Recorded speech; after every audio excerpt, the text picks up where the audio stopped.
So today I have the pleasure to introduce JoopLoop. And so I won't talk about JoopLoop because John Pearls knows more about it than anybody. We're going to let him do that. But I want to talk to you a little about John and my mentorship with John, where I guess we probably had maybe 10 or a dozen meetings. And there were a few things that I think stand out that an investor might be interested in. Things like, for instance, he demonstrated to me that his ability to be focused and deliver against a timeline, to come up with deliverables on a schedule. He was very strong about that, and that's very, very important because as we all know how easy it is to get distracted in this kind of environment. He was focused and he delivered. The second thing is an amazing capacity to make a dollar go a long ways. So capital efficiency is part of his whole thing. The last thing is very personal, I think very important, and that's about the individual. So this guy's enthusiasm will come across. So emotionally, he's all in. This is not a hobby. The second thing I like to look at in entrepreneurs, whether or not they're in the game, are they financially committed? Absolutely, and he can talk to you about that privately, but you know, he is in this deal and it needs to work. It's not a hobby.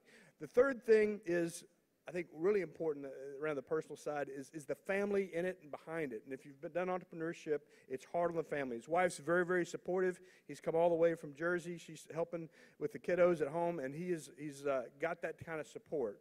And so I think that's very important. Now let's talk about JoopLoop. Let's introduce John Pearls. And give it up, big hand for the guy who's worked hard to get here today.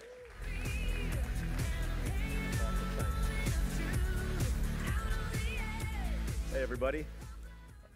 So I'd first like to talk about a problem that affects every single retailer on the planet today. This quote from Nielsen says it all. Retailers are increasing their social media budgets, but ROI continues to be a question. Now think about that. They're increasing budgets, but have no idea if there's a return on their investment, which really raises two questions, right? The first question is, how much are they spending? And the second one is, why are they spending it? So let's go talk about the first one. $8.22 billion by the end of 2015. Think about that. $8.22 billion and not sure if there's a return. From 2012 through 2015 through the end, that is a 35% increase in cumulative growth. It's huge. And projections show that it's continued to pace all the way through 2017 and beyond. So why? So why are retailers, why are they investing this money? Well, because they know that social media has profoundly and forever changed the way that you and I communicate with each other. It's one of the largest paradigm shifts in our entire history. And if they don't invest, they won't be relevant, so they simply can't afford not to invest. Let's just take a look at what mobile social shopping behavior looks like today in store. An offer is pushed from the cloud to the stored GPS location, and we've got a shopper who's in store who sees the offer, it's $25 off, let's say, on a mobile app, and the retailer's app. They see it, they go to the cashier upon checkout, and the cashier scans her barcoded offer, and she leaves the store. But she's so excited about this deal. What does she do? Well, she shares it on her favorite social network with her friends to see. So from this simple process, what do we know? Right, just a few things happen here, but what do we know about Julie? What has a marketer learned? Well, one is that they've learned that Julie's location, we've been talking about that all evening, right? They've also learned about what her purchase price is, and they also know, what do they know? They know purchase price, they know her location, and they know the transaction. Okay? But what they don't know is they don't know that Julie shared this with her friends. They don't know that her friends took advantage of this offer.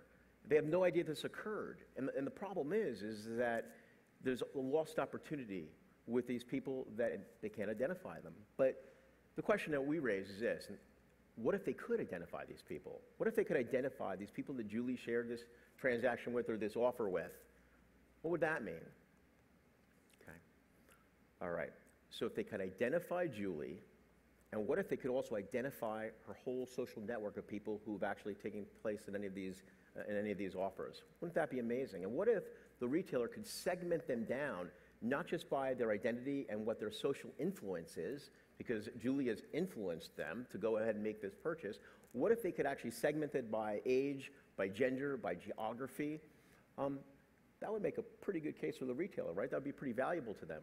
Almost groundbreaking, right? Okay. All right, so how do we actually do this? How do we allow the retailer to be able to know the influence of these people and what they're worth? We do it with a powerful combination of data. One is from the mobile device. We understand the mobile data. We also do it with social data, and we also do it with the data warehouse of the retailer, all that information. It's that information that we combine, which is pretty powerful. We combine that, and then with our algorithms, create a measurement against those combinations of data to come up with a value of what a particular consumer is actually worth. And we call this a social net worth index, or S&I. So what is S&I? It's a measurement system that values a consumer based on their social network's total sales transactions, their propensity to share, network size, and frequency of engagement. The S&I scale, it ranges from 100 to 1,000. A person with a 687, for instance, would be on the mid to high part of that scale. Retailers can then target these individuals based on their influence, based on this value. But S&I, it just doesn't create an opportunity for the retailer. It also creates an opportunity for the consumer. You see, S&I acts as a loyalty program as well. So the more S&I points that the consumer receives, the more points they receive towards future offers and discounts. So what does all this look like in action? How does all this stuff work, really? So over the last few weeks, we've run several pilot programs, and we're going to take a look at them right now. All right, so the pilot program was with Yummylicious, and what we saw in the first, the offer, I'll tell you the offer was for 20% off a cup of yogurt, right? Not a huge discount, but off a cup of yogurt. What we saw in the first 4 hours were 50 downloads. In the weekend that we began the pilot, 157 downloads. Total sales transactions of $844.80. And we're talking, this is on yogurt. That's a few cups of yogurt. Network size, 14,700. S&I average of 400. And 22 shares. But the cool thing about JoopLoop is that we can drill down on these individuals, and we can actually know who these people are on a granular level. So let's take, for instance, Tina Smith Perez. We know her name. We know her age, 33. Her gender, she's female. And we know that she spent $14.80 on a cup of yogurt, or on a couple cups of yogurt. Her S&I, or influence level, right, is 400. And her social share is 1. Her network size is 238. And the cool thing is that the next day, several people from her social network came into the store to shop, and they spent $32.70. That's pretty cool, right? Certainly a person worth marketing and talking to again, right? Let's talk about our growth strategy. Our growth strategy is to target millennials. The reason why millennials have the highest propensity to share, highest consumption of social media, also the highest penetration of smartphone use. The second would be is leveraging existing relationships. So we have relationships with the C-suite of some of the world's and our top retail targets, such as Express and Macy's, along with Limited Brands and Guess Jeans, along with some of the largest advertising agencies and conglomerates, such as WPP Group, along with IPG. So we have a real no-waste sales approach. Third one is that we're a data company, so we don't charge for the service, which means that there's no barrier for a retailer to use our platform. See, retailers can go on, use the platform, view the analytics, but they don't have to pay for it.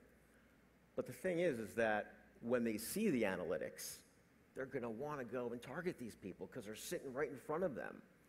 And that's when the data charges come in, and that's when they pay to create the next program. Also, an SDK is part of our growth strategy as well, which means that our software will integrate seamlessly into the retailer's application. So it's another barrier-free, it's smooth, it's what they're already doing, we haven't changed that. Competitors. Okay, so on the left side are companies that have analytics and data with a financial sales transaction attached to it, such as American Express and also News American Marketing with their couponing business. On the right-hand side are large list houses and data companies that have been around for years, and they're huge.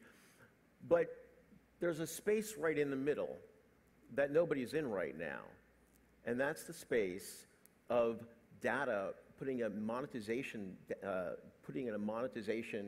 level on data. In other words, so let me just say it short. We're the data company that monetizes social media.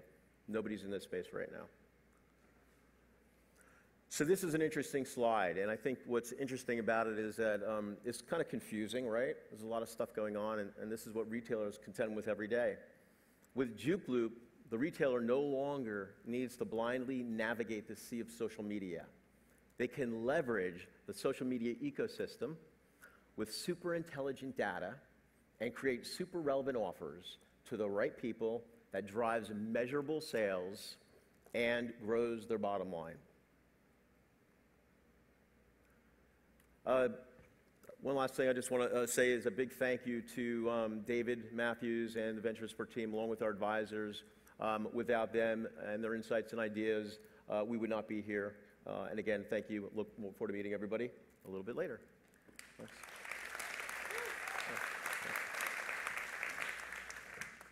Nice job. Okay, question one. Your mentor said some great things about you. Why don't you tell us some great things about your team? Oh, great. Sure. So our president was the vice president of digital and print sales for the New York Post. He was there for 20 years. I guess if you think about selling newspapers, it's not an easy job for anybody, but this guy can do it and did it, which is pretty, I think, impressive. There we go. There he is, Ken Kozales, right in the middle. Yaroslav Yevtushenko. About 2 years ago, I traveled to northern Ukraine to track down this guy. Software developer. He built a software company in Ukraine, ran it for the last 10 years.